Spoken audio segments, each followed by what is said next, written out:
terms of conference play, but here today at the Peterson Event Center, Jamie Dixon's team welcomes Youngstown State to town off exams. And good afternoon with Dan Bonner, West Durham. Great to have you with us for our coverage of the Panthers and Penguins. Pittsburgh is 9-0, and it's a very good basketball team that Coach Dixon has in his 11th season, but it's a team that is not nationally ranked, Dan. No, Wes, you're right, and I think we're still early in the season. Nobody knows how good anybody is, really, but the Pitt Panthers, they've won all their games. They've done everything they have to do, one of only 14 teams. This is a team that's built on getting extra chances. You see, plus 33 in turnovers, plus 34 in offensive rebounds, and look at that margin of victory. This is a better offensive basketball team than Pitt is noted for. Well, the Panthers are very good, as we've stated, and a good basketball team, but they have two critical cogs, don't they? Backcourt play is extremely important everywhere, and certainly Pitt has a couple of really solid backcourt players. Lamar Patterson is a very versatile, athletic kind of guy. He's very steady, very solid, shoots the three very well, but has an outstanding mid-range game. He can really put points on the board. And in James Robinson, Pitt has one of the outstanding point guards in the country. Doesn't wow you with his field goal shooting numbers, but he's a big shot maker. Guys love to play with him, and one reason that guys love to play with Robinson. Look down there at the bottom. 5.0 assist turnover ratio. He'll get you the ball if you're open. And Patterson, we said, an outstanding offensive player, has scored in double figures in every game. Robinson and Patterson and the rest of the Panthers meet a Youngstown State team today that also has a very gifted scorer as well. And when we come back to Pittsburgh, we'll tell you about the Horizon League preseason player of the year, Kendrick Perry. Tip-off is next. I'm so happy to be marrying your mom.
A couple of hours ago, they're expecting anywhere from 1 inch to 3 here in the Pittsburgh area before the day concludes.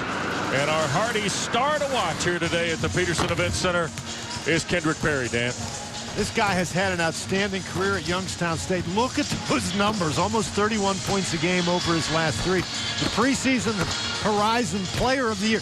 He is very, very fast. Obviously, he can score, but at his size, he's an outstanding rebounder. You can see assists and steals. He is in the top 10 in the Horizon League in just about every category that they have. And our Youngstown State starting lineup for veteran head coach Jerry Slocum now in his 9th season. Cameron Beelan is the senior forward from Atlanta, transfer from Cali College, who's also a preseason All-Horizon League selection as well.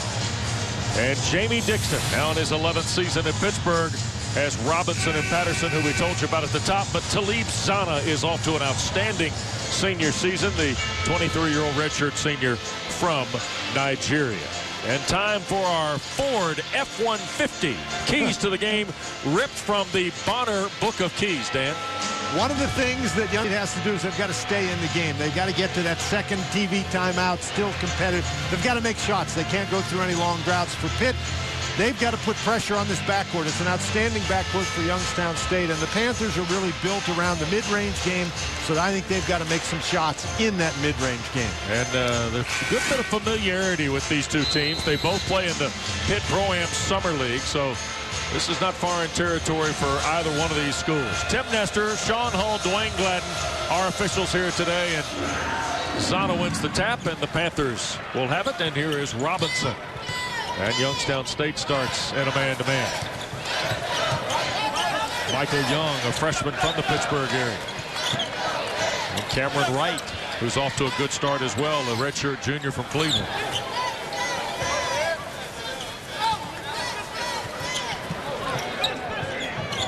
And here's Patterson.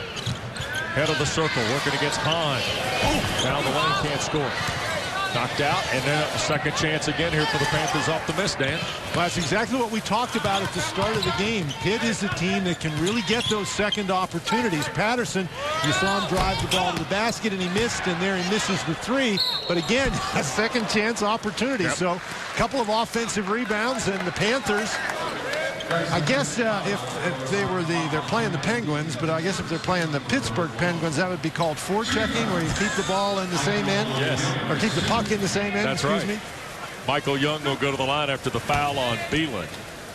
So here's Young, the freshman from Duquesne, Pennsylvania. 10 points last Friday in their victory over Loyola Marymount. He was 5 of 8 from the floor, and that was good news for Jamie Dixon because Young had hit a little bit of a freshman slump shooting. He was only 2 of his previous 15 from the floor. He came out, he started very solidly, and so when you do that, you get yourself mentioned prominently in the other team's scouting report, and so after you lose that element of surprise, you have to make some adjustments.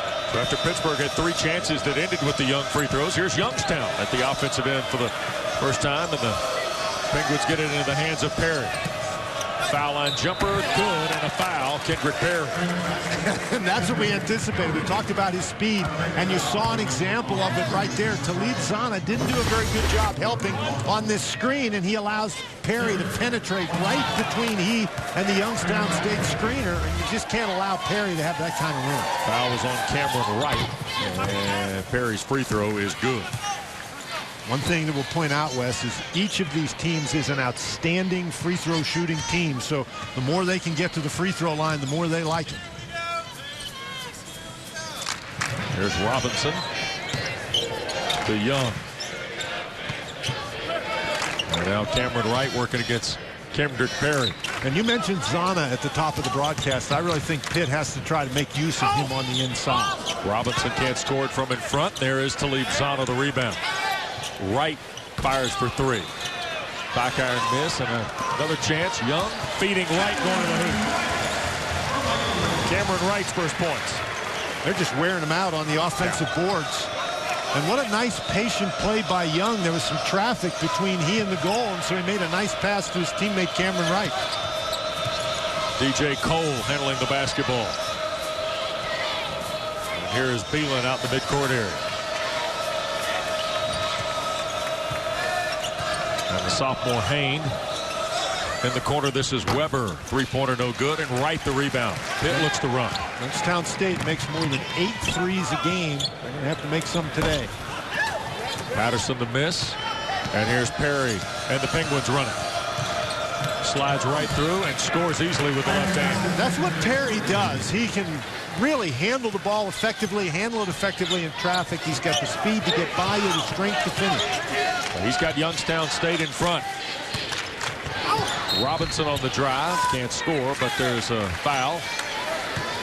And it's going to be on DJ Cole, a junior from Kansas, his first and number 2 on Youngstown State. Perry is just a guy, he's always looking for the opportunity, and you just saw a situation there where there was nothing but white shirts between he and the goal, but he went through them all and scored easily. So James Robinson to the free throw line. He's the 4th best free throw shooter in the ACC at 88%. And the first one fell off. Robinson, by the way, Dan told you, leads the league in assist to turnover ratio. He's had 20 assists, just 3 turnovers in his last 4 games. Pretty strong number. He's only got 8 turnovers all year long. Second one good.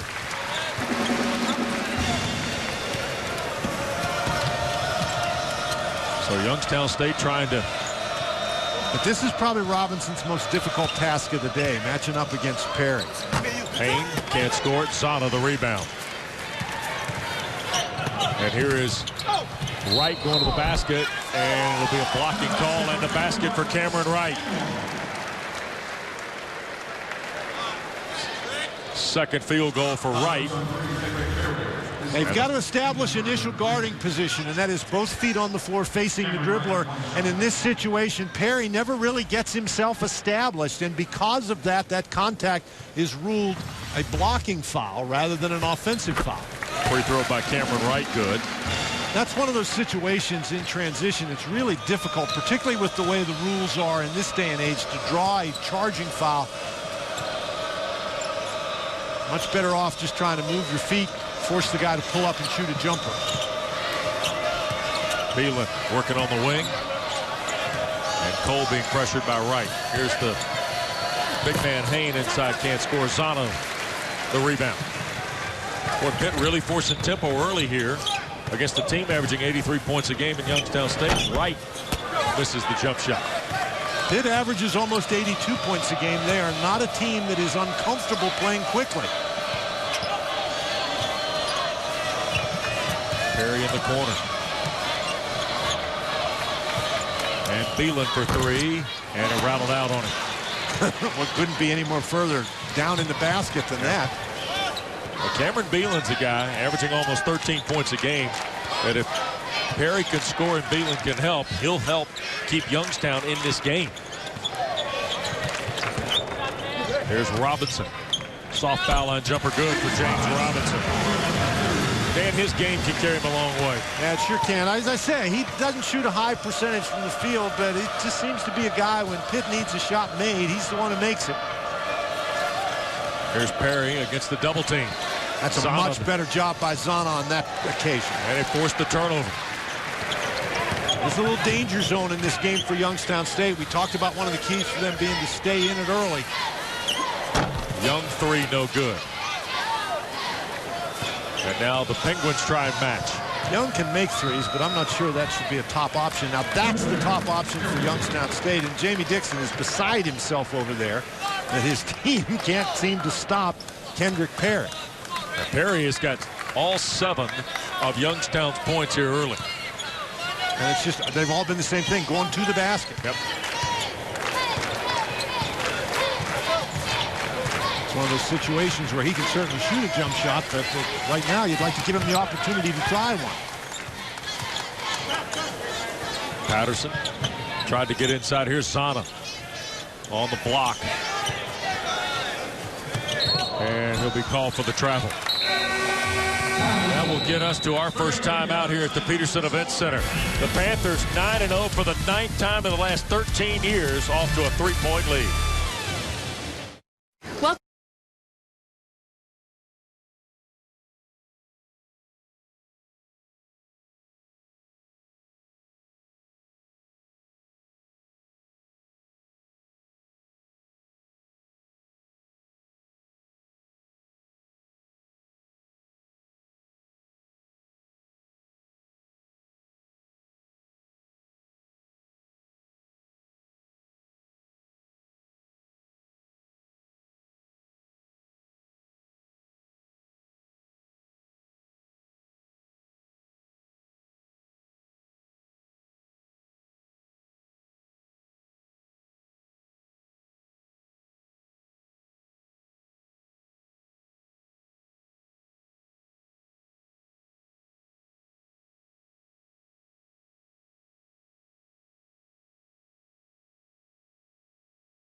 Arlington battles Oklahoma Tuesday.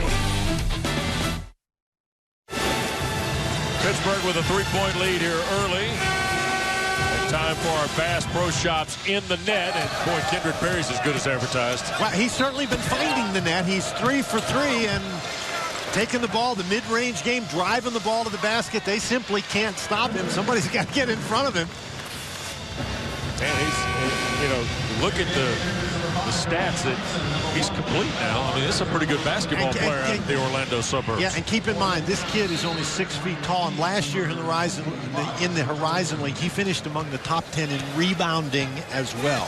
So not only does a great job scoring, assists, steals defensively, but he is also at 6 feet tall an excellent rebounder. Substitutions for both clubs out of the timeout. Fletcher Larson into the ball game for the first time, handling it, number 25. This is Marcus Keene, a freshman from San Antonio.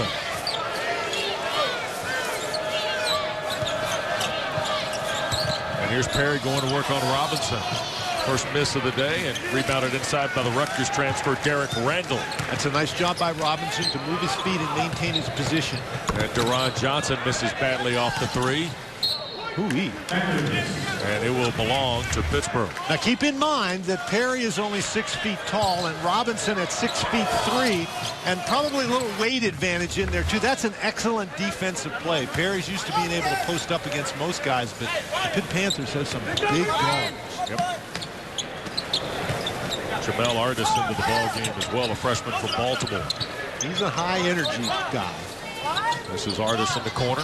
And Johnson, you wouldn't know it from that last shot, but he's their three-point specialist. He can really knock them in. Nice dump inside. Artis tried to go to Randall, and we get a whistle and a foul there. And it's going to be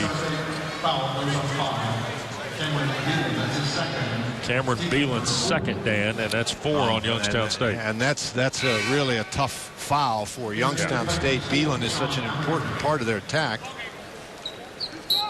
So Beeland will go to the bench for Jerry Slocum, and Sean Amaker, junior from Oak Park, Michigan, checks into the ball game for the Penguins.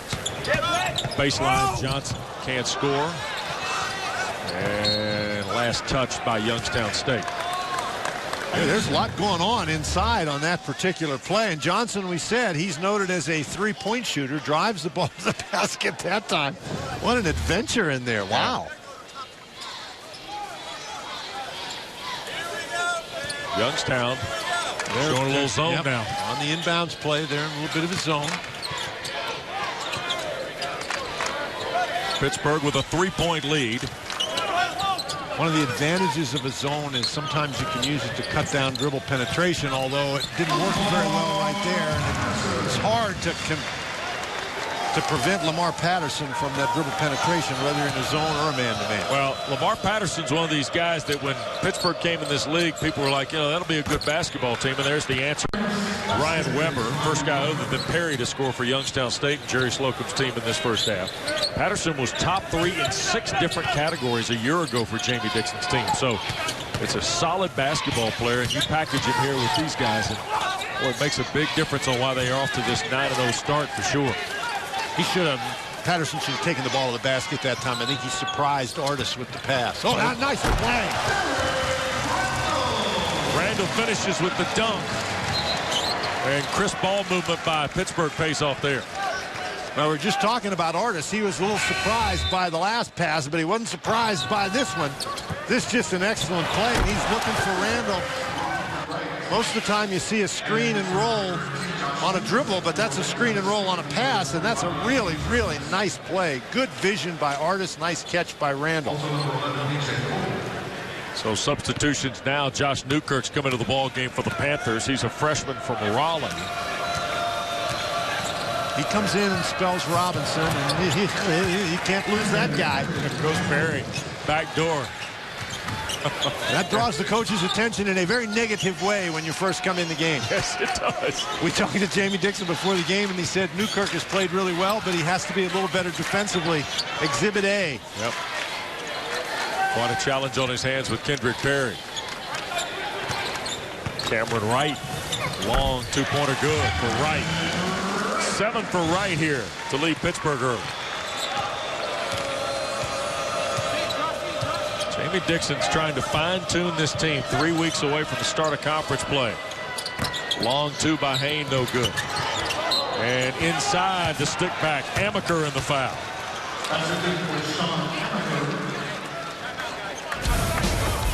And the Pittsburgh foul tagged out to Deron Johnson.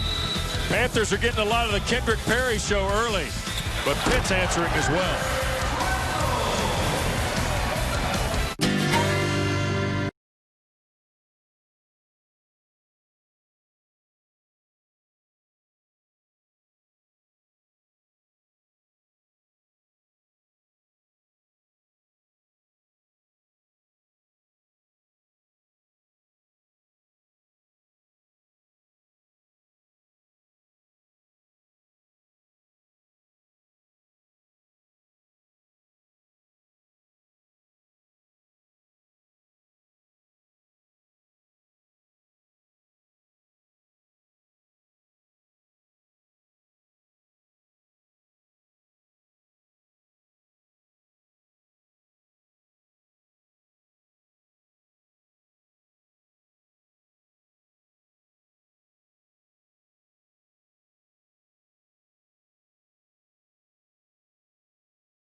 Hardee's, by Direct Auto Insurance, and by Ford. Well, here in Pittsburgh today, the Panthers off to a 16-13 lead on Youngstown State. That young lady playing the trombone, that happens to be my niece, Stephanie Chapega. She's a student here. Is that right? Pitt, absolutely. Off exams. Off exams, that's right. Her grandmother would be very happy to see her there. Well, there you go. So it's a win-win for everybody. Absolutely, particularly for me. Jamie Dixon's team 9-0, and after Iowa State lost last night, one of just 14 undefeated teams. But the interesting part about Pittsburgh, no national ranking as of yet. But this guy, in visiting with Coach Dixon earlier today, you can tell he's serious about the landmarks and the milepost he's got to get this basketball team as they get ready for their first season in the ACC. Double team in the backcourt. Now Pittsburgh here. Good little tune-up from Youngstown State at the defensive end of the floor. Youngstown stays in that zone defense in a much more aggressive zone right there. Here's Newkirk, the rookie, on the drive for the basket. Now, when you're out trying to trap, it's tough to get back and get set defensively, and so a really good job by Newkirk, who is noted for his explosiveness, to exploit that defensive maneuver and drive the ball to the basket. Yep. They throw Robinson, who's a 6'3", 200-pounder at you, and then bring Newkirk, nearly 6'2" and 190 pounds, off the bench. And there's a steal.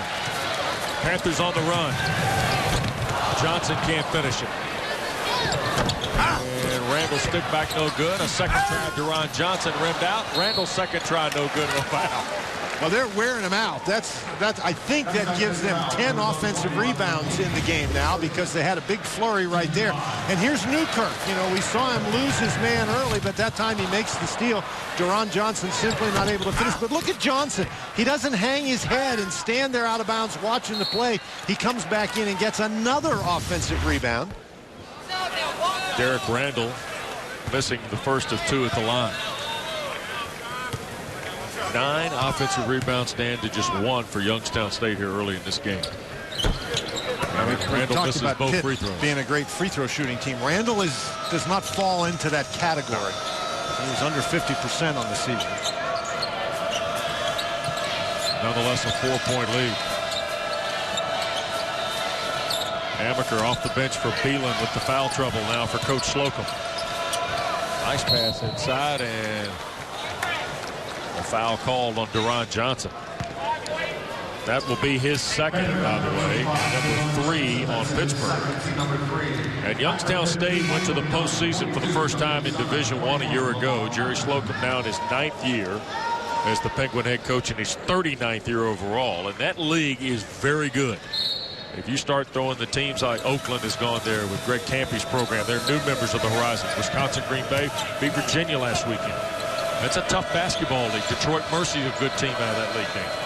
And Jerry Slocum, you can see from those numbers, he is a very good offensive coach. And he's got some players who can put points on the board, which always helps your offensive coaching reputation. Panthers in the zone, and deflection on a kick. And that'll let Robinson get back into the ball game, and he'll spell Newkirk for Coach Dixon. I think it's going to be really important for the Pitt Panthers as the season moves along that Newkirk be able to continue to make positive contributions coming off the bench. Robinson cannot play 40 minutes a game.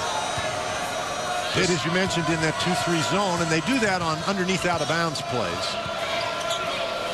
Here's Weber attacking a long 2. The miss by Cole. And here's Patterson out in front. Nice pass down low, Young, and a whistle and a foul. Youngstown State is slowly but surely buying themselves into some foul trouble. That's on Weber. That's his first and 6th now on Youngstown State. And the way that you get into foul trouble like that is if the opposition is attacking you. And certainly, even though Pitt has not shot the ball well from the perimeter, they have attacked extremely well. First free throw good for Young. Our Toyota trivia question. Pitt's only lost 22 times at the Peterson Event Center. Name the team that's beaten them the most here. The answer coming up. And Young knocks the free throw down. It's really the first time the Panthers have gotten loose in transition, and Youngstown State simply can't afford that. Now we're at another one of those turning points, I think, in the game. For Youngstown State, it's important. They're down by 6. It's been a couple of possessions since they scored. They have to be able to put the ball in the basket. Keene, a deep 3. And Robinson cleans up the long rebound. And they sort of settled, I thought, for that one. You don't attack a zone simply by making a couple passes and jacking up a 3. The ball's got to get inside. You got to make the defense move. Robinson out of Cameron Wright. Original starters out there now for the Panthers and playing against some backups because of foul trouble. And Patterson to the rack, scores and draws the foul. Strong drive by Lamar Patterson, gets in the hoop. It is not impossible to draw a charge on a play like that, but under the new rules, it's very hard because you've got to be in position before the offensive player starts his upward motion to the basket. And as Patterson drives, the defender gets there before Patterson leaves his feet, but does not get there before Patterson starts that shooting motion. Well, we see all the skills of Lamar Patterson at the offensive end. And here's a redshirt senior from Lancaster, Pennsylvania, who we talked about at the top as being one of the keys in Pitt's early start at 9-0. Dan, he'll certainly be one of these guys that Jamie Dixon's going to lean heavily on because of his experience once conference play starts in 3 weeks. Without any question. And what we've seen from Patterson today is his ability to get the ball to the basket. But keep in mind, he comes into the game as a 42% three-point shooter. In fact, he's tied for the lead on this Pitt team with 16 three-point baskets made through the first 9 games. But I think if I'm guarding him, I'm going to make him beat me shooting threes because he's just too good driving the ball to the basket. Yep. And when he drives to the basket, the defense collapses, and that's one of the reasons that Pitt gets a lot of offensive rebounds, and he does a pretty good job finding open teammates. And the free throw good by Patterson on the back end. I would also ask you, he plays a lot bigger than 6'5". He's seemingly a bigger 6'5" player than what you normally think a 6'5" guy to be, right? Wes, we talked about it. He's very athletic. He can jump, he can run, he's got good strength, he's got long arms, and so he's a guy who can do a lot of things at 6'5". Really creates a matchup problem. Perry's been quiet since a fast start and draws a foul from Robinson. That'll be 1 on Robinson and 4 now on Pittsburgh. And Kendrick Perry with 9 already will go to the line for a couple of free throws. Youngster a year ago averaged 17 points. Was an all-defensive pick in the Horizon League as well as all-league. He's one of those guys, Wes, who really did a nice job in that summer league we were talking about before. And so you play differently in a pickup game, summer league situation, than you do in this kind of a situation. But it's certainly the Pitt Panthers, who also played in that summer league, know about his quickness and his strength and his ability to get to the basket. Perry's got 11. And the Panthers with a 7-point lead in the basketball. And Youngstown State back into that zone more, I think, because of foul trouble than anything else. And Coach Slocum has plugged Cameron Beelan back on the floor as well, even with those 2 fouls. And a foul called on Ryan Weber. And Jerry Slocum now has 2 guys with 2 and 4 others with a single foul in the 8 that they've acquired. And so Amaker has to come back into the ball game wearing jersey number 4 to replace Ryan Weber. And Michael Young will go to the line. Perry's got 11 of Youngstown's 16 here at the start as Young hits the free throw. And the Panthers doing Landolph's business from the free throw line. Yep. Pittsburgh comes in. They're 4th in the ACC at 75.2. And Young hits them both. Good free throw shooting, Dan, and good rebounding can take you a ways, can't it? Absolutely. Now, they've got both those characteristics at least through their first 9 ball games, and flashing the wares here in game number 10. And Beelan with those 2 fouls needs to be careful on offense. Don't want to pick up the 3rd one on a charge. A lot of time left in this first half. Here's King. Quickly they get it baseline, and Amaker's shot no good. Sana's been quiet so far, but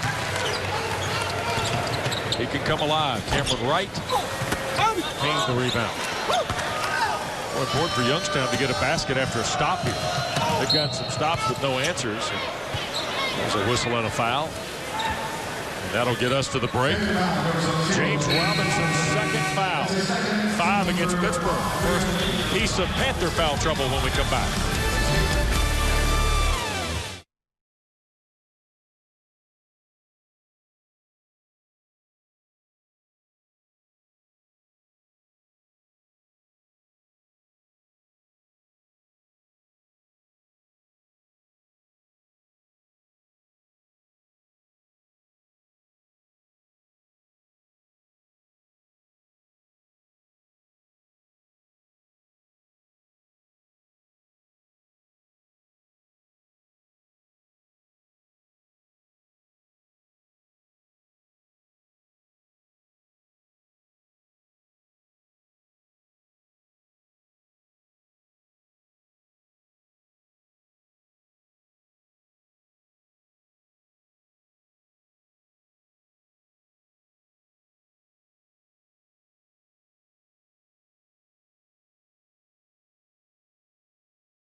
College basketball is brought to you by the official corporate champions of the ACC, by BB&T, by Food Lion, by Geico, and by Toyota. Pittsburgh with a 9-point lead as we rejoin you from the Peterson Event Center with Dan Bonner and our great crew and our ACC network coverage. And to the line will go Marcus Keene. The league is 71.5% against non-conference opponents so far. This is the third contest stage this year against a Horizon League team. And Youngstown State, North Carolina opened the season against Oakland. And as you mentioned, Virginia traveled to Green Bay and lost that game. Yep. Keene hits them both. Marcus Keene's helped them off the bench 3 double-figure efforts in the last 5 games, including 13 at Missouri, Kansas City. They could use somebody other than Kendrick Perry here in the points column, Dan. 7-point lead. Youngstown stays in the zone, and Zana going to work inside. Left-hand jump hook off. Now let me tell you, when Zana gets the ball inside, it's going up. Through 9 games, he has a total of 2 assists. So once he catches the ball down there, he's not looking to pass it. Cameron Beeland's first hoop. A nice move along the right baseline. Beeland comes in averaging almost 13 points a game, and when you're talking about where they can get offense, I think he is an obvious candidate. But again, he's got those 2 personal fouls. He might not be as aggressive as normal. And he has to back off, and Zana scores. Saw it right there. And I think that's really a smart move by the Panthers to get the ball inside. Zana, operating against Beeland, has a height advantage in the first place, and Beeland's got to back off because he's got those 2 fouls. Zana leads the ACC in field goal percentage at 65% coming in. First hoop there for him. And an offensive rebound. Second chance here for Youngstown State. That's a nice play by Amaker. He couldn't get the ball, so he tapped it out. Oh, you gotta be kidding. It almost rimmed in. Perry couldn't finish it. Here's Newkirk, the freshman. And now Zana trying to help with the ball screen. Patterson. Zana had a layup if he was just looking for the basketball. Yep. Patterson was going to throw it to him, but didn't want to bounce it off his ear. Here's Zana. Nice pass to Wright. Can't score with the right hand. Maybe that's why he only has 2 assists. When he passes it to guys for easy layups, they don't make them. Perry had it poked away and turned over. Open floor, and Patterson.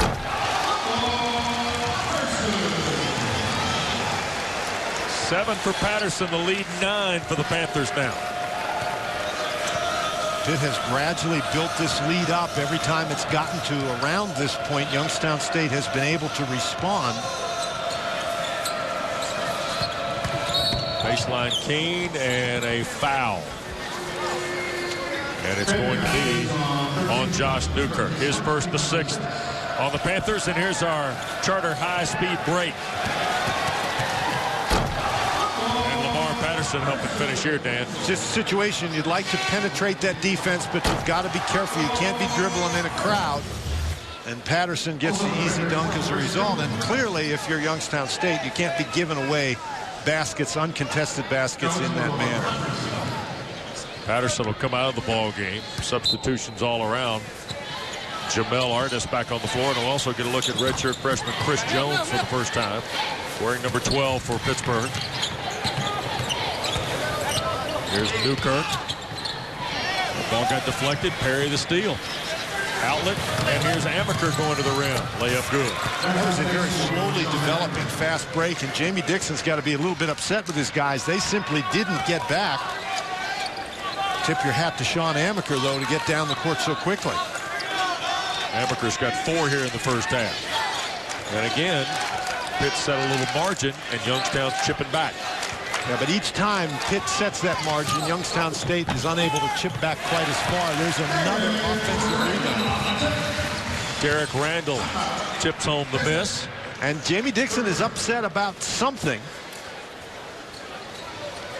He called that timeout. He's not happy with the way his team is executing. Now keep in mind, this is a guy who's watching, and this is what happens when his team scores. Yeah. Not happy at all. No. You know, when you think about Jamie Dixon here, 9 games in, the run he's had in 11 years, but the last 12 in capsule here for Pittsburgh, Dan, they've been one of the best teams in the country. one of the reasons that they have had a program like that is that they've had coaches who have been uncompromising in their pursuit of excellence. And certainly those numbers are as impressive as they can be. I mean, over the last 12 years, they have better winning percentage than anybody in the Atlantic Coast Conference except Duke. Duke's won a lot of games over the last 12 years. Yes, they have.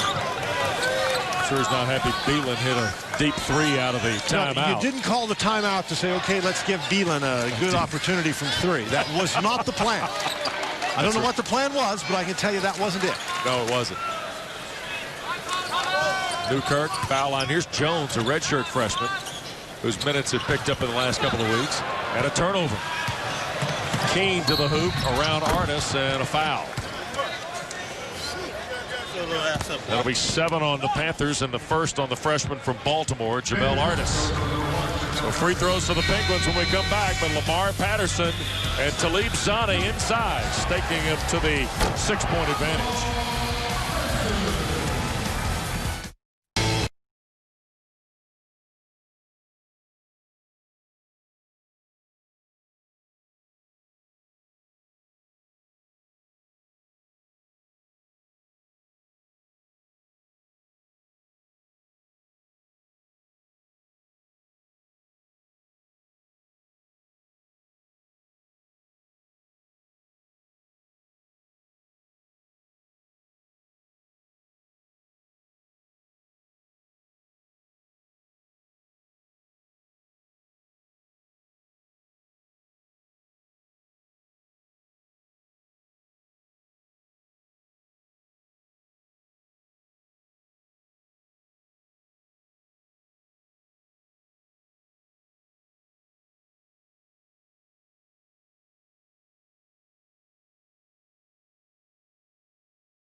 It's a tough place to get to, Dan Bonner.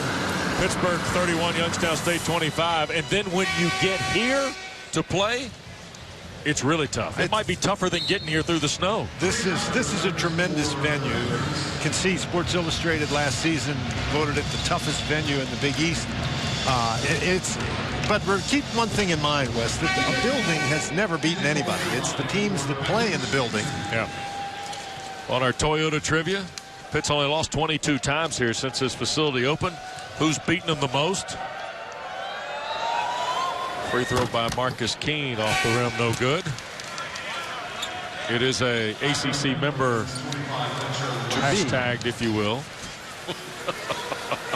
Hashtag? Well, asterisk. Okay, asterisk. Louisville 3 times. And the reason for that is Louisville's had some pretty good teams, too. Ooh, tell me.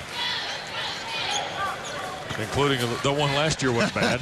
They were okay. No, that team last year wasn't bad. So Dixon and the Panthers, 5-point lead. And if you're Jerry Slocum, you've survived a little foul trouble here. You've kind of withstood here some flurries and some transition baskets. And the other thing that you've done is you're in this game despite the fact that you've only won 3-point basket. But there's Zaneh taking the ball hard to the goal. The Pitt Panthers have been able to score inside the 3-point lane, particularly taking the ball to the basket. Before it's been Lamar Patterson, but there's Zaneh. Everybody on the outside of the zone runs away from him. He's got a lane to the goal, and he takes advantage of it. So Talib Zaneh will go to the line off his second field goal. had 1,005 rebounds 8 days ago in their last action before exams. Thus far, the Panthers have not been able to knock out the Penguins, but they have hit them with some body blows and knocked them down. Yep. They just keep getting back up. Beelan a three. Short, Zana the rebound. And Newkirk pushes ahead with Patterson. Pretty important final 3:19 here for both these clubs. 5 in a row from Talib Zana. And how about Patterson? What haven't we seen him do in this first half? Hayne tries to score and does. Sophomore from Jupiter, Florida, Bobby Hayne on the board for the first time for Youngstown State. Hayne is pretty skilled in there. Youngstown State, I think, might be well advised to try to get him the ball a little bit more, get him involved down in the low post. Newkirk missing off the long shot. Patterson affords Pittsburgh a second chance at the offensive end. There's now 13 offensive rebounds for the Pitt Panthers. They've got more offensive rebounds than they have defensive rebounds. Perry deflects and scores and draws the foul. Oh, wow. Patterson made a mistake there, but he hadn't made too many in this game. First on Lamar Patterson, 8th on Pittsburgh. Most of the time, Patterson is doing things very well. What's Patterson there at the top of the key? Finds the man down underneath the basket. They just lose it. This is just, and then just throws the ball away. And then watch Patterson here. He takes the swing, and I mean, if you're going to try to block that shot, try to block it. And he gets a break there as Perry misses the free throw. Kendrick Perry's got 13 of Youngstown's 30 here in the first half. And Youngstown State is still in the game. And Patterson inside. Zana one more time scoring. Dan, that's 9 for Zana, all of it here in about the last 4 minutes. And the last couple have been courtesy of Lamar Patterson. He's drawn so much attention, so much of the defensive attention that other guys have been able to get open. Nice catch inside by Zana. Double team on Hayne. Larson to Keene. Youngstown trying to get a hoop, and Keene a little out of control. And it was last touched, I believe, by Pittsburgh. And that's something we haven't seen from Youngstown State. That was sort of a desperation kind of play. Keene was trying to force something that wasn't there. I think even though they're down by 8 points, they can't panic. They've just got to keep plugging away. Here's Amaker on the long inbounds pass. If you're Youngstown State, you figure, well, we're going to shoot the three better. So there's no reason to panic. Beelan to Perry. With the shot clock winding down, couldn't score it. Cameron Beelan the rebound. Second chance now for the Penguins. Tried to go to Hayne. In traffic against Zana.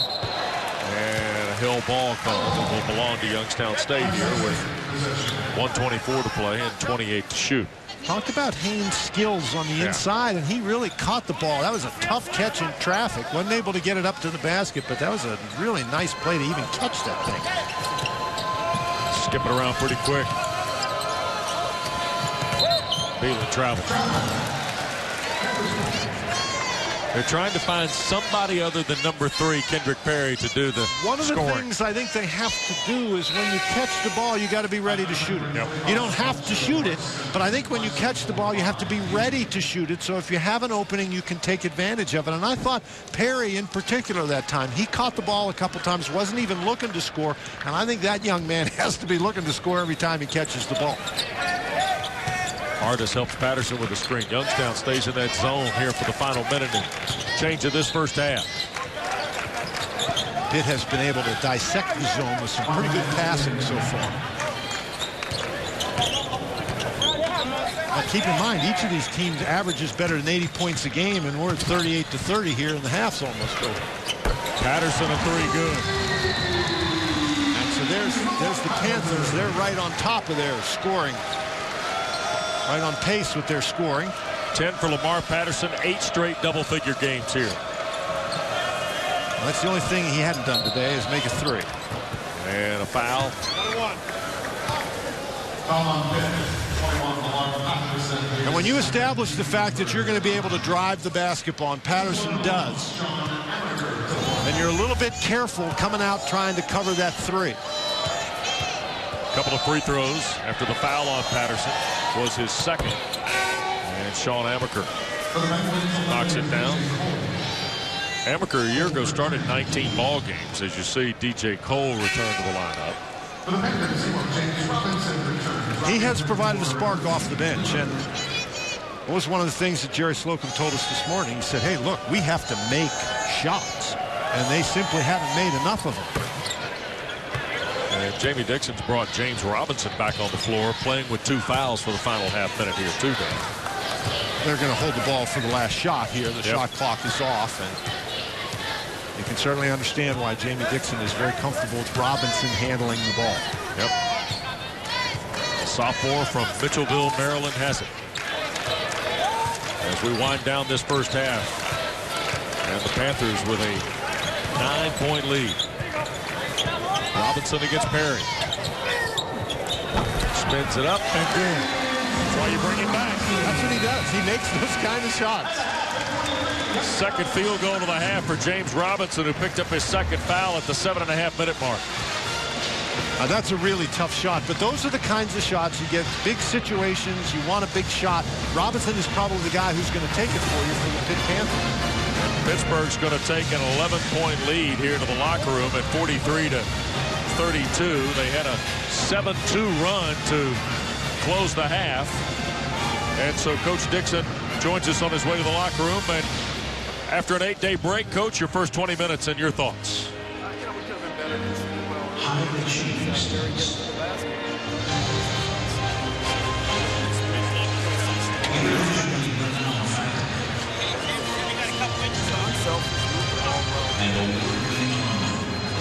Okay, Coach. Thank you. Appreciate it very much. Good luck to your team at half number 2. Pittsburgh leads 43-32 here at halftime at the Peterson Event Center. Halftime coming up right after this.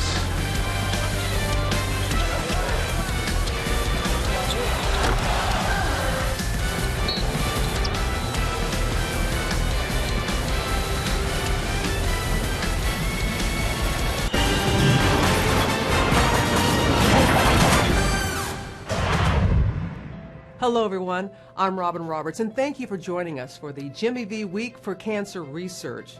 When I think back to the 1993 ESPYs, no one could have been prepared for what we heard. I was standing backstage as all this, so I had a wonderful vantage point. I could see Jim, I could see the reaction of the crowd, and I saw the red light flashing for him to wrap up. So when he was like, hey, yeah, bud, you know, that was just quintessential Jimmy V. The very end of his speech was incredibly powerful and emotional. Many of us at the time, we heard what he was saying, but we didn't know how it was going to impact us later. You have cancer. You have cancer. There's nothing you can do to prepare yourself to hear those words. When I was told that I had cancer, it was one of those, me? It's something I will never, ever forget. And I long for the day, and through the work of the V Foundation, our hope, our dream, our goal is that you will never hear those words. And I'm sure Jim didn't know in 1993 when he made that speech that it would have the impact, the lasting impact that it has had. Thank you.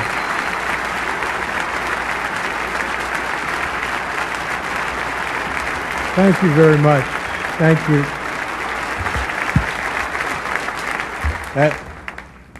That's the lowest I've ever seen Dick Vitale since the owner of the Detroit Pistons called him in and told him he should go into broadcasting. Right? I can't tell you what an honor it is to even be mentioned in the same breath with an Arthur Ashe. This is something I certainly will treasure forever. But as was said on the tape, I don't have one of those things going to cue cards, so I'm going to speak longer than anybody else has spoken tonight. That's the way it goes. Time is very precious to me. I don't know how much I have left, and I have some things that I would like to say. Hopefully, at the end, I'll have something that will be important to other people too. But I can't help it. Now when I'm fighting cancer, everybody knows that. And people ask me all the time about how you go through your life and how's your day. And nothing has changed for me. As Dick said, I'm a very emotional, passionate man. I can't help it. That's being the son of Rocco and Angelina Valvano. That just comes with the territory, right? We hug, we kiss, we love. And when people say to me, how do you get through life or each day, it's the same thing. To me, there are three things we all should do every day. If we do this every day of our life, you're going to have, what a wonderful, number one is laugh. You should laugh every day. Number two is think. You should spend some time in thought. And number three is you should have your emotions moved to tears. Could be happiness or joy. But think about it. If you laugh, you think, and you cry, that's a full day. That's a heck of a day. You do that 7 days a week, you're going to have something special. And so, I can't help. I rode on the plane up today with Mike Krzyzewski, my good friend and a wonderful coach, but people don't realize he's a 10 times better person than he is a coach, and we know he's a great coach. He's meant a lot to me in these last 5 or 6 months of my battle. But when I look at Mike, I think we competed against each other as players. I coached against him for 15 years, and I always have to think about what's important in life is to think, to me, of three things: where you started, where you are, and where you're going to be. Those are the three things that I try and do every day. And you know, when I think about getting up and giving a speech, I can't help it. I have to remember the first speech I ever gave. I was coaching at Rutgers University. That was my first job. That's wonderful. And I was the freshman coach. That's when freshmen played on freshman teams. And I was so fired up about my first job. I see Lou Holtz, Coach Holtz here. What was it like the first job you had, right? The very first time you stood in the locker room to give a pep talk. That's a special place, the locker room, for a coach to give a talk. So my idol as a coach was Vince Lombardi. And I read this book called Commitment to Excellence by Vince Lombardi. And in the book, Lombardi talked about the first time he spoke before his Green Bay Packer team in the locker room. They were perennial losers. And I'm reading this, and Lombardi said he was thinking, should it be a long talk, a short talk? But he wanted to be emotional. He said, be brief. And this is what he did. Normally you get in the locker room, 25 minutes, a half hour before the team takes the field. You do your little X and O's, and then you give the great Newt Rockety talk. We all do. Speech number 84. You pull them right out. You get ready. Get your squad ready. Well, this is the first one I ever gave. And I read this thing, Lombardi, what he said was he didn't go in. He waited. His team was wondering, where is he? Where is this great coach? He's not there. 10 minutes. He's still not there. 3 minutes before they have to take the field, Lombardi comes in, bangs the door open, and I think you all remember what great presence he had. Right? Great presence. And he walked in, and he just walked back and forth like this, just staring at the players. And he said, all eyes on me. And I'm reading this in this book, and I'm getting a picture of this Lombardi before his first game. And he said, gentlemen, we will be successful this year. You can focus on three things and three things only: your family, your religion, and the Green Bay Packers. And he like that. And the rest of it, they knocked the walls down. The rest was history. I said, that's beautiful. I'm going to do that. Your family, your religion, and Rutgers basketball. That's it. I had it. I'm 21 years old. The kids I'm coaching are 19. All right? And I'm going to be the greatest coach in the world, the next Lombardi. And I'm ready. And I'm practicing out in right beside the locker room. The manager's telling me, you got to go in. Not yet. Family, religion, Rutgers basketball. All eyes on me. I got it. And now finally he said, 3 minutes. I said, fine. True story. I go to knock the doors open, just like Lombardi. Boom! It didn't open. I almost broke my arm. I was like, it was when it didn't open. Now I'm down. The players are looking. Coach, help the coach up. Help him up. And now I did like Lombardi. I walked back and forth, right? And I was going like that with my arm, get the feeling back in it. And finally I said, gentlemen, all eyes on me. These kids wanted to play. They're 19. Let's go. I said, gentlemen, we'll be successful this year if you can focus on three things and three things only. They said, your family, your religion, and the Green Bay Packers, I told them. I did that.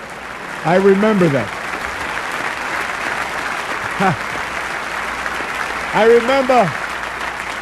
I remember where I came from. It's so important to know where you are. And I know where I am right now. How do you go from where you are to where you want to be? And I think you have to have an enthusiasm for life. You have to have a dream, a goal, and you have to be willing to work for it. I talked about my family. My family is so important. People think I have courage. The courage of my family is my wife, Pam, my 3 daughters here, Nicole, Jamie, Leanne, my mom, who is right here too, and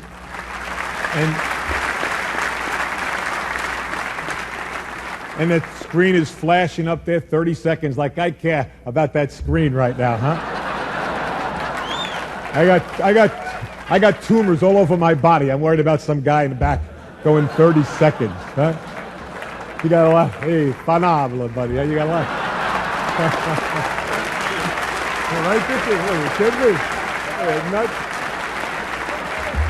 Right there. I just got one last thing. I urge all of you, to enjoy your life, the precious moments you have, to spend each day with some laughter and some thought, to get your emotions going, to be enthusiastic every day. And Ralph Waldo Emerson said, nothing great can be accomplished without enthusiasm, to keep your dreams alive in spite of problems, whatever you have, to be able to work hard for your dreams to come true, become a reality. Now I look at where I am now, and I know what I want to do. What I would like to be able to do is to spend whatever time I have left and to give and maybe some hope to others. All right? Arthur Ashe Foundation is a wonderful thing. And AIDS, the amount of money pouring in for AIDS is not enough, but it is significant. But if I told you it's 10 times the amount that goes in for cancer research, I also tell you that 500,000 people will die this year of cancer. And I also tell you that 1 in every 4 will be afflicted with this disease. And yet, for somehow, we seem to have put it in a little bit of the background. I want to bring it back on the front table. We need your help. I need your help. We need money for research. It may not save my life. It may save my children's lives. It may save someone you love.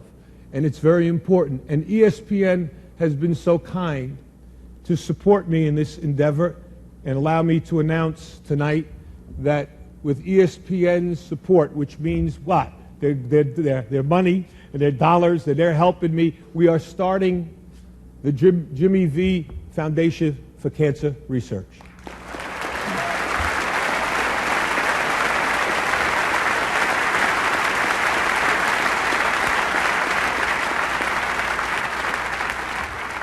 And its motto is, don't give up, don't ever give up. And that's what I'm going to try to do. Every minute that I have left, I will thank God for the day and the moment I have.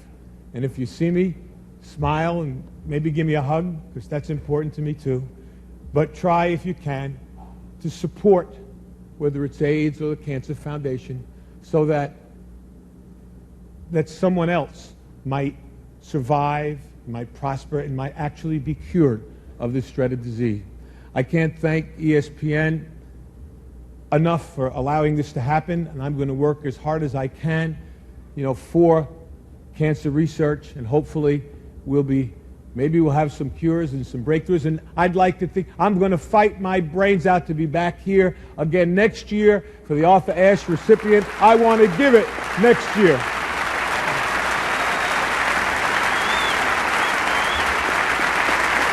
I know I've got to go.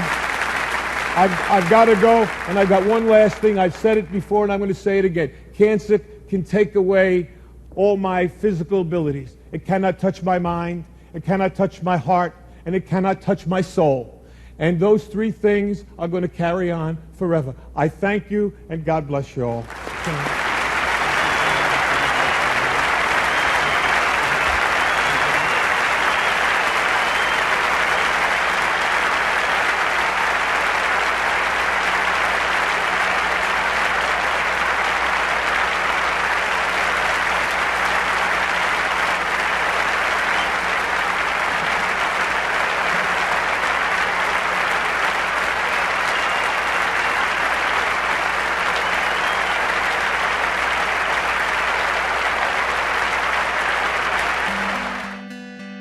I've thought about the fact that I was in the wings, so to speak, listening to Jim 20 years ago.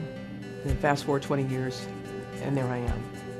And I thought, what is, if somebody heard my speech, somebody that was there, where are they going to be in 20 years? Where are we going to be in 20 years. This is what I hope. That they'll say something like, you remember when people had cancer? Remember that? Wow. That is what the V Foundation stands for, and that is our ultimate goal. I'm sitting in the very room where I was with my doctor before my transplant, here at Memorial Sloan Kettering Cancer Center. And you know the word my doctor said to me? Cure. A bone marrow transplant is a possible cure.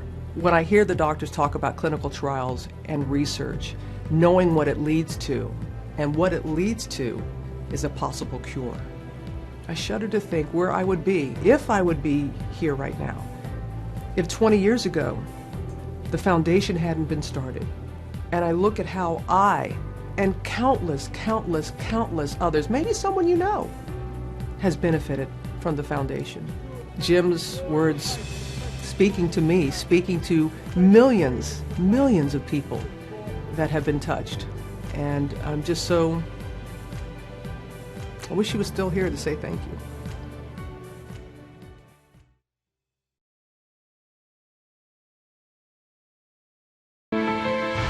Journeys will begin. Determination will thrive. Traditions will endure. Rivalries will ignite. Suspense will rise. Stars will shine. Leaders will inspire. And celebrations will reign. This is ACC basketball.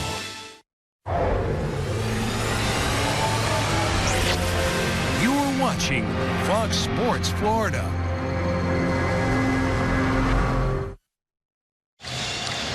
Pittsburgh with an 11-point lead here at halftime. Panthers shooting it pretty well, particularly at the free throw line. Both are, in fact. I think the important thing there, look at the rebounding numbers, particularly the offensive rebounding numbers. Pittsburgh has been able to get those second chance points in addition to getting to the line. Yep. We talked about Patterson. Kendrick Perry, remember, he scored the first 9 points of the game for Youngstown State, so he sort of cooled off. He's got to get it going again. Absolutely. Robinson and the Panthers go to work with the 11-point lead. Original starters out there for both schools. And Youngstown State back to the man-to-man. Tried to double up Robinson briefly. Now here's Cameron Wright. Zana has been very effective on the inside, particularly late in that first half. And we That's get a Perry. Yep, Kendrick Perry, number 2 on the senior from just north of Orlando. With the way that play is being called this year, it puts a premium on a defensive player moving his feet and keeping a guy from getting into the lane, because once you do, you can't put your hands on him, you can't put your body on him. It's going to get called a foul. Here's Young, the freshman, digging inside with the left hand. And rebound deflected out to Perry. Phelan, little runner, won't go, and boy, Penguins on the glass quickly at the offensive end. And good hand in the passing lane. Boy, Patterson did all that, Dan. Here's Robinson in Pittsburgh. All the way to the iron, layup good for James Robinson. 7 for the sophomore. He is such a good passer. You play him expecting him to pass the ball, and he took advantage, went right to the goal. Lead is to 13 now. Largest of the ball game as Hayne goes to work, can't score it, and Sano the rebound. I think it's a good idea to pass it in there, but you can't shoot it against 3 guys. Haynes got to catch the ball if the defense comes to help. Find one of your teammates open on the perimeter. There's Wright off a shot fake. And Phelan wrestling with Young. And last touch by Pittsburgh. What James Robinson, the assist to turnover number is always impressive, but this part of the game. Well, the old adage, every coach will tell you, stop the ball. That's the first thing you got to do in a fast break. Stop the ball, and nobody did. That's one of those things, that's not on page 3, that's on page 1 of the coach's handbook. If you're a coach, you got to have that line, stop the ball. Working through his Perry. Dumps out for Weber's 3. And the Penguins, who average better than 8 a ball game from behind the three-point arc, are struggling here. Well, they've had a lot of contested threes, but they'll take that one every time. That was a nice job by Perry to get a wide open shot. Weber just wasn't able to knock it down. Youngstown State just 1 of 8 from behind the arc in the first half. Zana, who finished in a flurry at the end of the half, draws a foul from Hain there.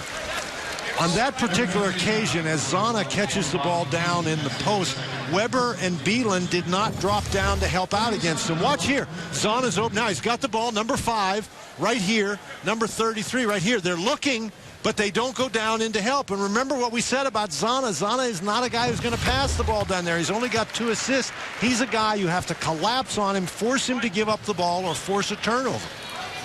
Talib Zana, for a big guy, redshirt senior, 23 years of age, from Kaduna, Nigeria. Not bad around the free throw line. Missed the second, but Michael Young cleans it up. His first field goal. Michael Young is an outstanding offensive rebounder. That's his 4th rebound of the game, and they've all been offensive rebounds. That's the first time he's been able to get the ball to win the basket, though. And Talib Zana knocks it away. And lost it on the way up. Robinson. Now we'll try and reset here for Pittsburgh. He's got that thumb on his right hand taped, and it looked like he was trying to do that one-handed with his left hand and just lost the ball. Here's Young. Pittsburgh with a 16-point lead. Wright's runner makes it 18. Boy, they are so good on those kind of plays. Not just Patterson, but Robinson, Wright. You have got to keep those guys on the perimeter. Jerry Slocum going to try and slow down the momentum here because Pittsburgh is scoring. The Panthers on the runner by Cameron Wright.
Ball is brought to you by the official corporate champions of the ACC, by AT&T, by Ruby Tuesday, and by Haviland.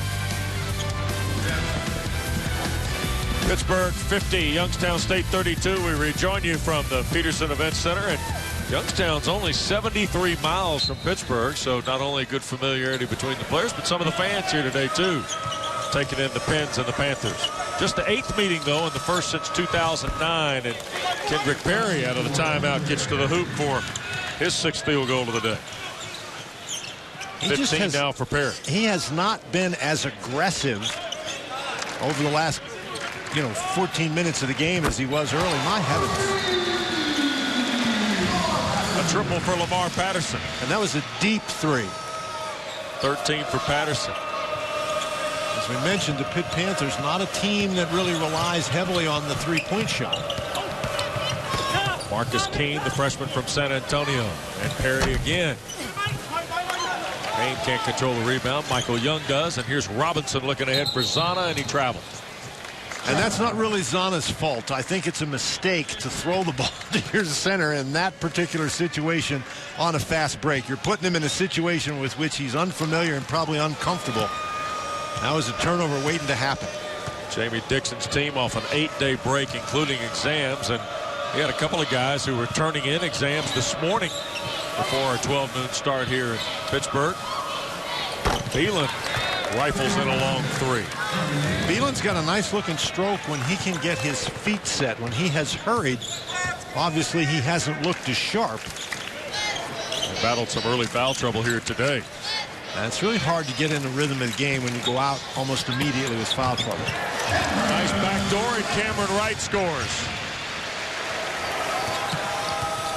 Don't you think Robinson would be a fun guy to play with? If you're open, he finds you, period. Yeah. Makes you look good, doesn't it? Keene, a step back. And Patterson the rebound. Oh, Pittsburgh turning up the floor here a little bit. A little too fast for their own good.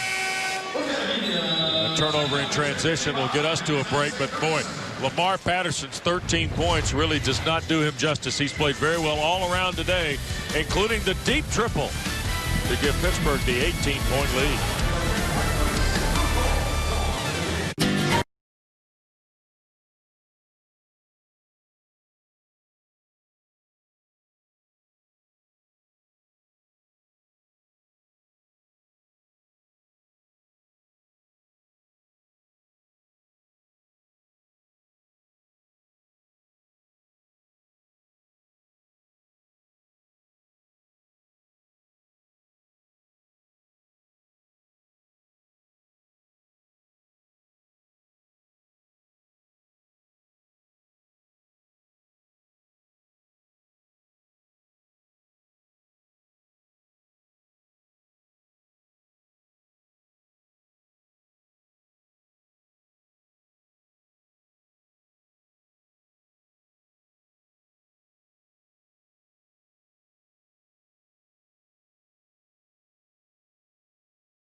Pittsburgh lead is 18 with Dan Bonner and our great crew. Joe Vincius, our producer. Lonnie Dale, our director. Wes Durham here at the Peterson Event Center. And Jamie Dixon takes his team into the ACC on a full scale in early January, but it's already got a pretty good track record against some ACC teams. You're right. This Jamie Dixon coached teams that haven't lost a game to the teams that, where it says they're the old ACC, not the old ACC, but the old ACC. Yeah. Of course, he'll have great familiarity, obviously, with Syracuse, and then when Louisville comes in next year, and boy, out of the timeout, Kendrick Perry scores. Nice pass from Hayne. Perry's got 17 for the Penguins. Comes in averaging 20.7. Second best scorer in the Horizon League. But interesting to watch Pittsburgh's entrance into the league, because we're seeing bits and pieces here, Dan, of a team that could be very good once conference play begins. I don't think there's any question about that, but you never know how good somebody's going to be in the conference play until they actually start playing conference teams. Yep. Patterson, another triple. That one off the mark. And last touched by Zana, battling down there with Hayne. So the Penguins will get another chance here offensively. And I think what Youngstown State has to do in this situation, obviously, is they've got to make baskets. I know that sounds silly, but they just haven't made that many field goals, and threes would be a big help, and there you go. Marcus Keene His first field goal of the day, a triple, his 18th of the year. And it's cut down to a 13-point ball game. Obviously, there's lots of time left. You can get some stops, force some turnovers, but Youngstown State is going to have to be extremely efficient on the offensive end, even if they are able to get those stops. Beelan commits his third. And one of the reasons that Beelan has had problems with foul trouble is he's been trying to match up against Patterson, and Patterson is a guy who is going to attack you. Now, we've seen him make a couple of threes, but I really think you got to play off of him and make him beat you from three, because he just does too many things driving the ball to the basket. Johnson, and here's Patterson, another three, and it's good. Well, and of course, if you make him beat you from three, then he's probably going to do that too. Wow. 3 triples today, just 19 on the season for the redshirt senior Lamar Patterson. And a carry against Marcus Keene will turn it over. Patterson is doing a lot here. This is really good ball movement by Pitt. Deron Johnson has an opportunity to shoot the three, but makes the extra pass, and against that zone, if you give Patterson that much time, he's not going to miss many of those. Yep, he and Robinson take a seat. Jamel Artis is coming to the ball game, as has the freshman Newkirk. So a pair of rookies on the floor for Coach Dixon. And there is Artis, a three that's good. Third triple of the year, first points of the day for the freshman from Baltimore. Jamel Artis out of Notre Dame Prep. Knocks down the jump shot, 19-point advantage. And Keene and Youngstown State try to get an answer here. Kane out of a double team. Beelan a triple. And Sana clears it away. I think Artis has a chance to be a pretty good player. Johnson a triple. And not a very good shot in the half-court set. Perry to the other end. Wow, what a move by Kendrick Perry. And you are not the only one who thought that last shot by Deron Johnson was not a very good shot in a half-court set. I think that Jamie Dixon shares your opinion, and he's called a timeout to talk about that. Head coach not happy? No. About shot selection here? Boy, Kendrick Perry, you can read the stats and look at the traffic. He weaves his way through. I mean, it's not like there's not defenders there. And Jamie Dixon, maybe a reflection of not only the bucket by Perry, but also the quick trigger by Johnson. Well, I think that you just have to calm down if you're Jamie Dixon about Kendrick Perry. That's what Perry's going to do. That's what he does. He's hard to guard and hard to stop. Well, Kendrick Perry, who started off hot, has now come back and ignited. He's got 6 of their 12 second-half points and a pretty good line today. And that's the kind of line that he has game in and game out. The one thing that he has not been able to do today is shoot the three effectively. And as we mentioned, he is a very good three-point shooter. Yep. And out of the timeout by Jamie Dixon, a little trap out of the zone from Youngstown State. We've seen this when Robinson has been out of the game as they try to take advantage. But there's that jump shot inside the three-point line. And I think that is a primary weapon of the Pitt Panthers. Wright is one of the guys who makes it very effective. There's a bump and a foul on Wright, challenging the pass. First foul of the second half. Dan, we hear about the lost art of the mid-range game. And this is the Pitt Panthers are a team that has rediscovered the art of the mid-range game. Yeah. In particular, Patterson and Wright. Artis. Haynes stripped it from him and scores. Bobby Haynes on nice second effort around the rim for the Penguins. Newkirk. Artis in this zone still employed by Youngstown State. Cameron Wright. Derek Randall's coming to the ball game to help the Panthers. Newkirk all the way through. And the two-pointer by Wright won't go. Randall scrambling inside, lost it. Johnson resets. Newkirk top of the circle. Deep two, good for the freshman Newkirk.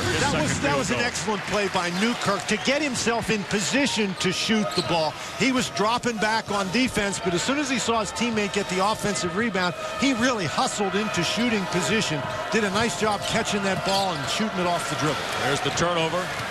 Right, and Randall finishes. See, that's the way you pass the ball to a big guy on a fast break. You throw it to him so he doesn't have to do anything except catch it and lay it in the basket. You don't want the guy to dribble and pass. Minimize the extras, right? Absolutely. Payne a three, an air ball. And that'll get us to a break here at the Peterson Event Center.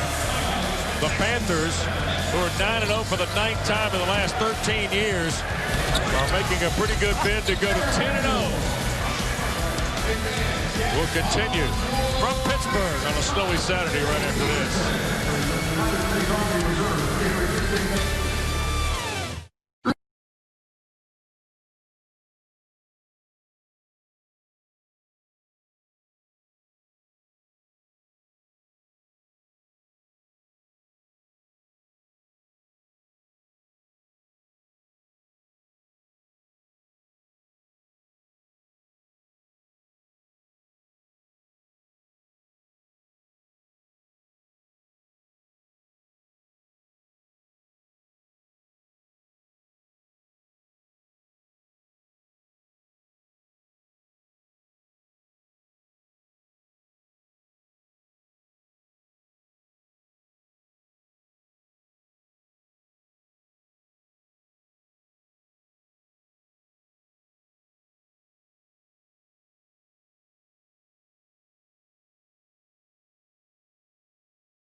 For Pittsburgh and the Panthers, we talked at the top with Lamar Patterson and his versatility and also the explosiveness of Kendrick Perry. Dan, we've seen both guys deliver here.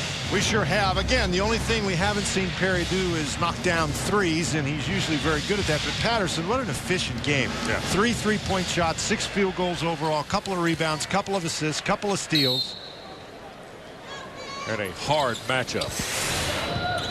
When you start thinking about league play and how Pittsburgh will line up against some of the others in the ACC once we start conference play in earnest 3 weeks from today, and Ward Patterson will be near the top, if not the top, of scouting reports. He will be a handful, certainly, and Cameron Wright just showed you why Patterson will be a handful and why Wright will be a handful, is the Pitt Panthers are really anxious to attack you off the dribble. They get the ball in the interior, in the lane. You have to keep them out of the lane, make them a 3-point shooting team. There's Wright. Kick out for Newkirk's three.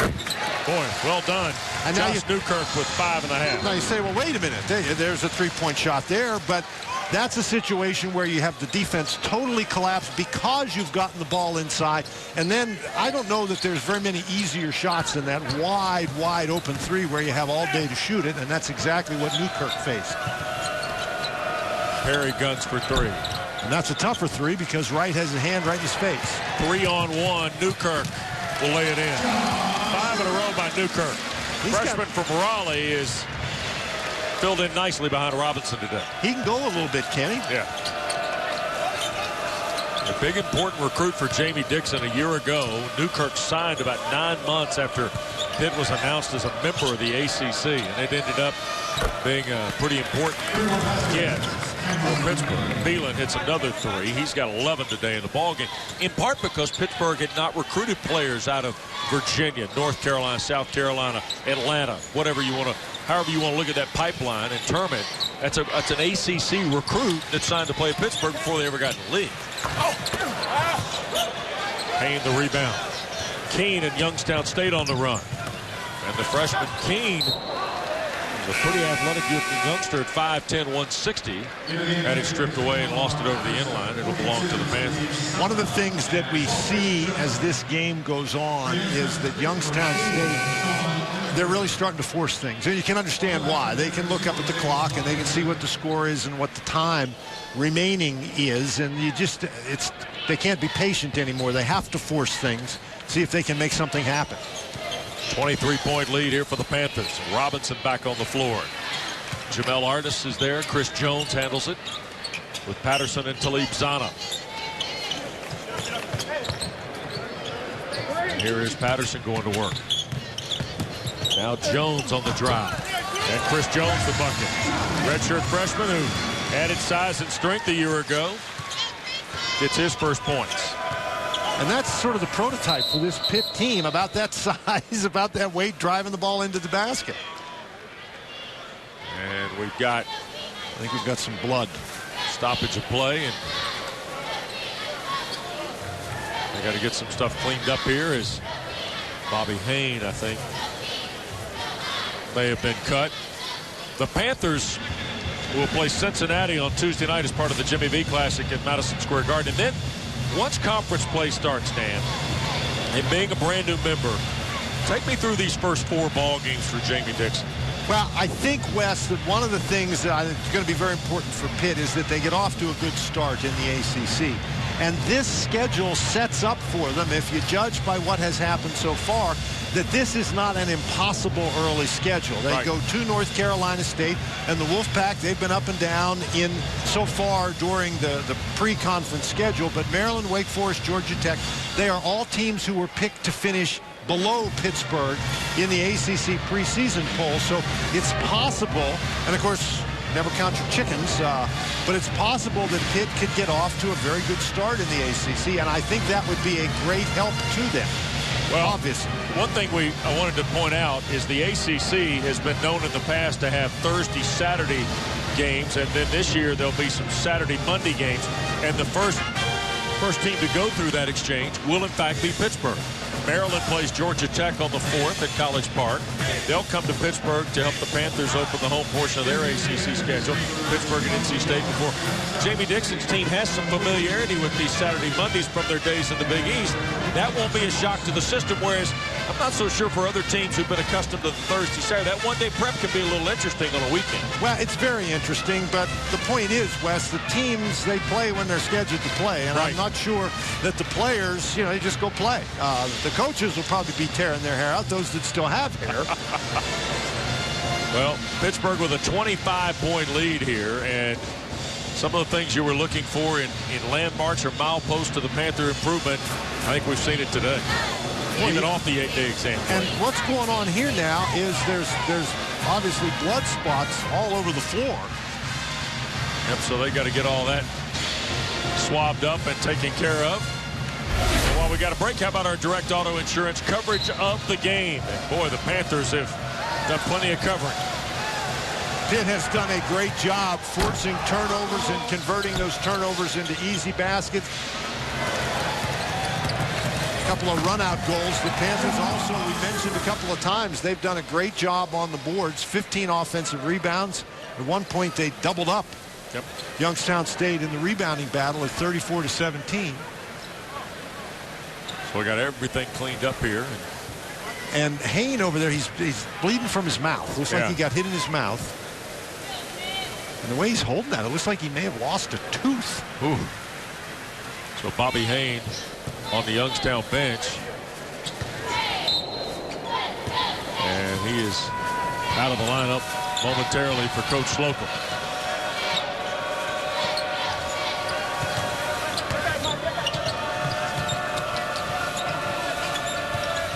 Here is DJ Cole on the drive. Can't score it. And Sean Hull out from underneath will get the foul to Chris Jones. And DJ Cole is a guy who doesn't score a lot for Youngstown State, but he averages about 8 points a game. He's a capable scorer. He hasn't scored today. Right. Had 10 in their loss at Missouri, Kansas City last Saturday.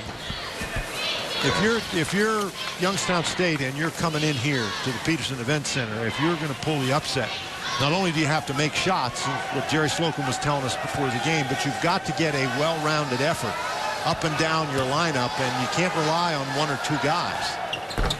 Second one good by Cole. And not only today, but for the year, Youngstown State, who went to the College Insiders Tournament a year ago, first postseason trip in Division I. Cole's one of those guys, a lot Beelan, Dan, who's going to have to offset Kendrick Perry in order for them to be successful. And here today, those are his first 2 points, and Beelan has only gotten to double figures with a pair of threes here in the second half. Meanwhile, Lamar Patterson on the drive has been in double figures since halftime for the 8th straight time this year. And Pittsburgh just continues to protect this big lead here. Now, Patterson did not have very much room there. No. But he got to the basket with the left hand. That is some strength. Here's Cole. And the foul lane, Larson. Fletcher Larson, redshirt junior from Lakewood, New York, with his first basket. And Robinson and Pittsburgh back into the front court. In a big lead like this, in the final 10 minutes of a ball game, some fans might say, well, that's just a write-off for a guy like Jamie Dixon. I would beg to differ, wouldn't you, Dan? Absolutely. You get a look to see your players. You develop some depth. This is an important period, I think, at this time of the year for the Panthers.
Well, coming up after we're done here in Pittsburgh, Tom Wormy and Mike Cheminsky standing by for Des Wells, Mark Turgeon, and Maryland hosting Florida Atlantic at Comcast Center today. The Terps beat Boston College the other night in one of the early ACC ball games. FAU 3-7 lost at DePaul on Thursday night. Maryland Terrapins could be an interesting team. They lost Seth Allen, and that really set them back, but they expect to have him back for conference play. Des Wells, clearly a guy who's capable of having big games, but it's like we were talking about here with Youngstown State. Maryland has to get contributions from a variety of sources if they're going to operate on all cylinders. It is one of 6 games on the ACC docket today. Most teams coming off of exam break as Larson scores out of the timeout for Youngstown State, but 5 other games today, and Maryland and Florida Atlantic coming up next from College Park. And then in your other life, on the weekend, you're going to see one of the most prominent Florida Atlantic graduates of recent vintage. Not a basketball player, but Alfred Morris. That's right. Back for the Redskins. Yeah, absolutely. Inside is Young. Boy, had it stripped away. Here's Perry in Youngstown State. The 1-on-2 scoop, and a foul will bail out a shot that went over the glass. Out of play. James Robinson picks up his third. Perry is a guy that if he has the ball in a transition situation, you really have to do something to point him away from the basket before he gets to the top of that key, because once he gets there, you're not going to change his path. The only option is to foul him. 7.5, now 20 in the ball game for Kendrick Perry as Deron Johnson reports back for Pittsburgh to replace Lamar Patterson. Youngstown State stayed in it early. They answered in the first half. They answered most of the Pitt runs until that final 7-2 run, and then the Panthers came out in the second half and started on a 7-0 run, and that effectively put the game away. Yep. That run late in the first half, sparked by Talib Zana inside. The early run in the second half by Lamar Patterson. And here is Johnson, the redshirt sophomore from Baltimore. But this is a situation where the Panthers basically have 9 guys that they play, and this is an opportunity for guys like Deron Johnson, for Chris Jones, for some people to get some minutes in a game situation, because you don't know when they're going to be called upon during the conference season. You don't know how heavily Jamie Dixon is going to have to rely upon some of those guys. Yep, 15 foul on Youngstown State. The one thing you can be sure of if you're Jamie Dixon is you're going to have injuries, you're going to have foul trouble, you're going to have guys having off nights. After the foul on Amaker,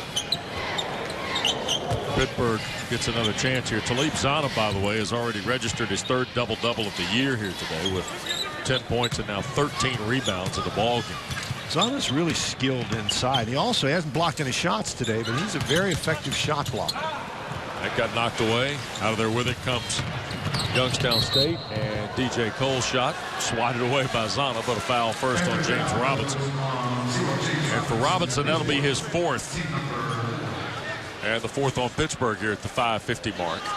One of the reasons I think that Pittsburgh has a chance to be a really good team, even though Jamie Dixon doesn't look like he thinks that right at the moment. Boy, coaching's a hard way to go, isn't it? Yep. But one of the reasons I think they have a chance to be a pretty good team is they simply don't turn the ball over very much. Yeah. That was a turnover right there, but if you do not give your opponents those kinds of opportunities, particularly in transition, if you can set your defense every time down the court, or a lot of the times down the court, then you have a chance to be a decent defensive team when you've got the kind of athletes that Pitt possesses.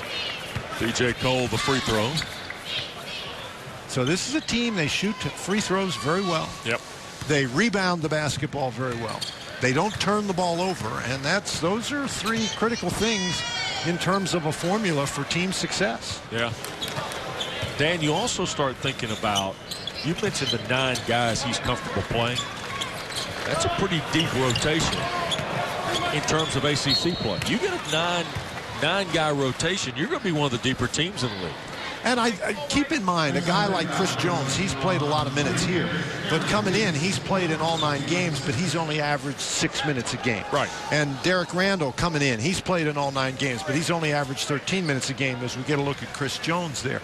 And so the important thing about that is you can't be, if you're the 9th guy in the 9-man rotation, you can't think, well, I want to play more minutes. What you have to be able to do is get your mindset that whatever minutes you play, you're going to give your very best and you're going to make contributions during those minutes. Steal by Perry, and he'll get the basket and the foul. And Jones that time didn't step to the ball, allowed Perry to get it, and then he's just impossible to stop in transition. Yeah.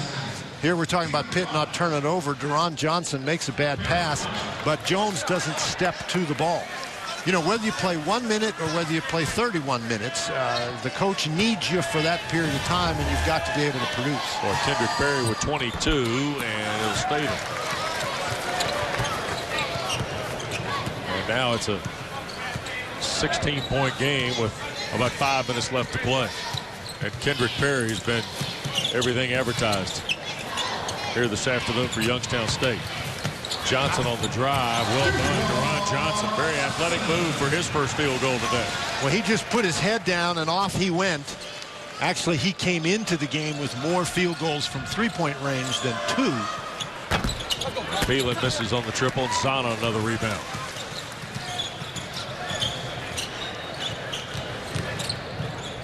Left corner, Young. A two-pointer from Michael Young. You know, he's had very quietly a pretty good game.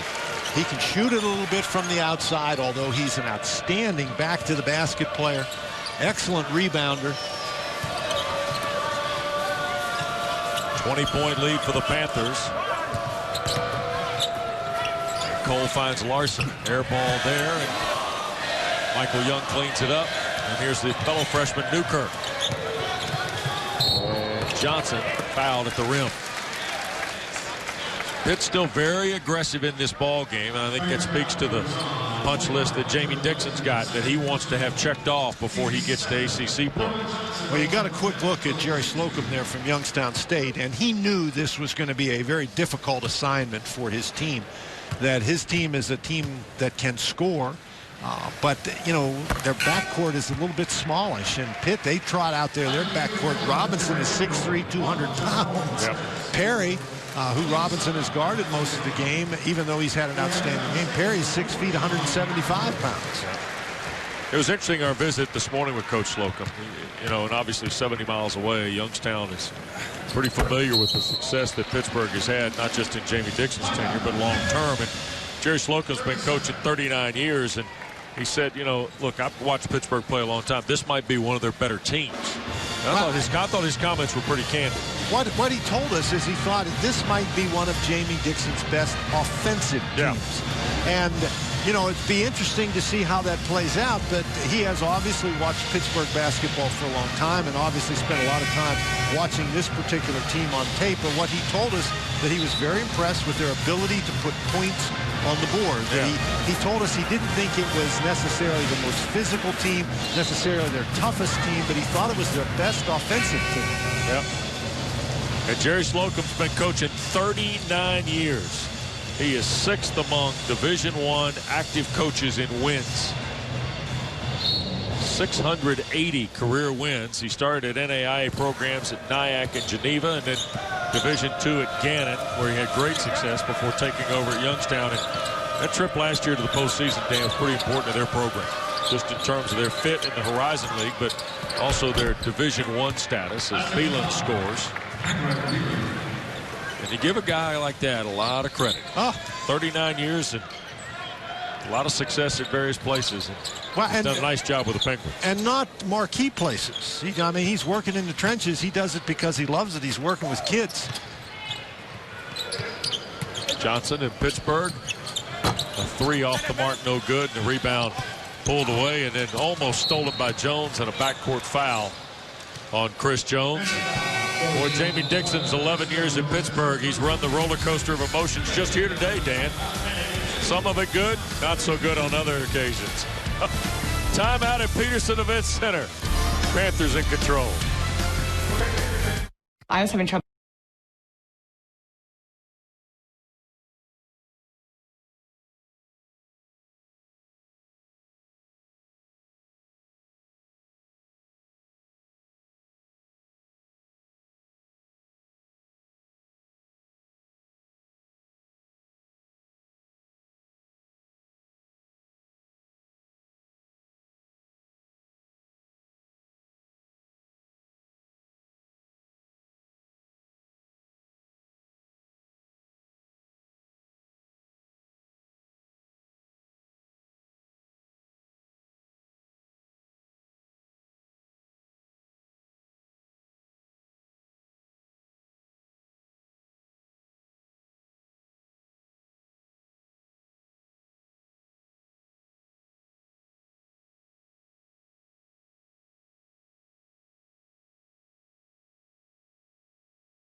the Panthers calling card in their 9-0 start, Dan, has been good field goal shooting and excellent rebounding, and both those have happened here today for sure in our game summary. Well, they sure have, and one of the reasons they're getting 52% from the field is because they shoot the ball, they get it back, and they shoot it again and make it. So they've done an outstanding job on the boards. They haven't turned the ball over. And after Perry scored 11 of the first 15 points, they did a pretty good job defensively against him. They have indeed, and setting sail for their 10th win of the year, and then headed to the Garden on Tuesday night to play Cincinnati as part of the Jimmy V. 3-ball by Kendrick Perry at the top is good. Been impressed by the preseason pick as the player of the year in the Horizon League. Senior Kendrick Perry at 6 feet. Well, he's really good. Yeah, good basketball player. Newkirk, and here's Artis, another freshman, long 2. And the run out for Beelan and a foul on Jamel Artis. Artis is another one of those guys. We're talking about Pitt and trying to find some depth. He came in. This is the 10th game that he's played in. He's another one of those guys who's played in all the games. But he averages about 15 minutes a game. And his role is primarily as an energy guy and a defender and a rebounder. But he doesn't mind shooting the ball. He's very aggressive. Front end of the free throw no good by Beelan. Youngstown will get a second chance. And Perry around Newkirk. Can't score, but does draw the foul. I think if I'm Jamie Dixon, I'm looking down the stat sheet at my subs, and I look at Artis. Here's Artis. He's a big kid, 6'8", yeah. 6'7", 6'8". He's only attempted 4 free throws in those 15 minutes a game. I think I would prefer if he would get to the, 17 free throws. I think I would prefer that he get to the line a little bit more rather than stand outside and shoot that jump shot. Yeah. Not that he can't shoot the jumper. Well, interesting. All 10 guys that have played for the Panthers today have scored in the ball game. And the lead being what it is, we talk about the depth that Coach Dixon has. It'd be interesting to watch Pittsburgh's depth today and a month from today and 2 months from today as they start winding into conference play. Jones in traffic, Newkirk. Chris Jones will fire a deep 3. Out of there with it comes Deron Johnson. And there's Artis around the rim. Artis was the guy that got his hand on the ball initially and kept it alive. Nice pass by Johnson. DJ Cole answers with a 3 for Youngstown State. First triple and field goal of the day for Cole. And Youngstown State had to make a lot of those, and they just have struggled from out there. Down on the block, here's Randall. And scores with the left hand and draws the foul. Derek Randall, the junior transfer from Brooklyn, New York, started his college career at Rutgers. Nice move here, Dan. Well, he gets into the lane. He is a big, strong kid. He started the first game of the season for the Panthers and had a double-double, 12 points and 12 rebounds. But he's 6'9", 240 pounds, and he has not been able to have a game like that since the first game of the season. But with that performance when Talib Zana was suspended for a game, it indicated that, again, Pitt has some depth on the inside. Got 9 here today off the bench for Coach Dixon. In our final 2 minutes. And Beelan a 3, Randall the rebound. And Newkirk, Deron Johnson, threw it away. Out of there comes Cole. And DJ Cole runs it right to the rim, can't finish. You know, one of the other things we've seen from Pitt today is Deron Johnson. He's a very capable offensive player, but he's a bit of a wild thing. You know, he takes the ball, drives it in places where maybe he shouldn't go, and makes some passes, attempts some passes maybe he shouldn't try. Randall into double figures. He's interesting to watch. He's an exciting player. Randall becomes the 5th guy to double figures today for the Panthers. Tell you what, after an 8-day break, a little rust there at the top today, but not a bad effort by the Panthers as Kendrick Perry scores for Youngstown State. Jerry Slocum punches a late time out here in the final minute. I think he just wants to give some other guys a chance to play. Don't forget Maryland, Florida Atlantic coming up. Tom Wormy and Mike Jaminski standing by Comcast Center. Interesting to watch the Terps after the win at Boston College the other night, Dan. Maryland is one of those teams that I just have the impression that they're capable of making great strides in terms of their development as the season goes on. And so this, I think, coming off that conference win, this is a big game for them. But how much of that is contingent upon Allen's return and health, and as much 100% as you can be when you miss 7 or 8 weeks? Well, I think a lot of it is contingent upon that, but I think you don't plan on having him. You don't plan on not having him. You take the guys who are there and you try to develop them. It's the same situation that Roy Williams finds himself in at North Carolina. Yeah. You don't know whether you're going to get those guys back or not, so you got to work to develop the guys you have, and I think Mark Turgeon has done a pretty good job. No question. You look at guys like Faust, Mitchell, Lehman, Clear, Lehman. They've all got to be big here for Maryland with the absence of Seth Allen. Well, I think that you can't get in the situation where somebody has to do exactly what Seth Allen did. Right. I think that everybody's got to do a little more. You don't try to replace that with just one person. Everybody's got to do a little more. And I just think that Maryland is a team that has some capabilities. It'll be interesting to see if they can develop those capabilities with or without Seth Allen. Final 36 seconds here from Pittsburgh. And Weber, a step back, no good. And now the shot clock off, and Pittsburgh can take this thing to the end if they choose. Lesack, who had an exam this morning on the drive. He was actually late getting to the ballpark. And Johnson puts it up with 14 seconds left, and there's a foul. And that'll get Deron Johnson to the line. There's a little bit of talking going on out here, and keep in mind something that you mentioned earlier in the game, that Wes, these guys all play against one another in the Pittsburgh Summer League. Right. With and against one another. Sure. Patterson has 18 today as the scoring leader for Pittsburgh, as Johnson, the redshirt sophomore, knocks down the free throw. Deron had an older brother, played football at East Carolina. He hits both free throws. Got 3 points all here in the second half in our final 10 seconds. And here is DJ Cole in the final 3 seconds. Layup good. And Lesack from midcourt at the horn. And Pittsburgh a winner here today. 91-73 the final. Jamie Dixon's team now 10-0. And Jerry Slocum and the Penguins lose for the 4th time in their last 5 games. Pittsburgh now 7-0 at the Peterson Event Center, headed to the Garden on Tuesday night. Well, certainly no surprise there. The Panthers play very well here at home. And I thought a little uneven start for the Panthers today, but you would expect that coming off that 8-day exam break.